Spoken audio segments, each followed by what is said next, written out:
तारीख थी 10 जुलाई 1990। Birmingham airport England. British Airways flight 5390 ने पूरी इंस्पेक्शन के बाद टेक ऑफ किया। जब प्लेन टेक ऑफ के बाद 17,000 फीट की एल्टीट्यूड पर पहुंचा तो केबिन क्रू पैसेंजर्स के खाने पीने का इंतजाम करने लगे।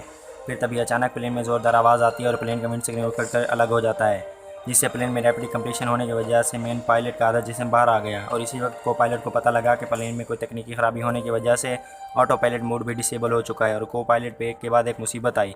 इसी बीच सब कुछ अकेले संभाल रहे को पायलट ने अपना प्रेजेंस ऑफ माइंड यूज़ किया और फ़ौरन ही प्लेन को 10,000 फीट के एल्टीट्यूड पर ले आए, क्योंकि पैसेंजर की ऑक्सीजन की कमी की वजह से जान भी जा सकती थी।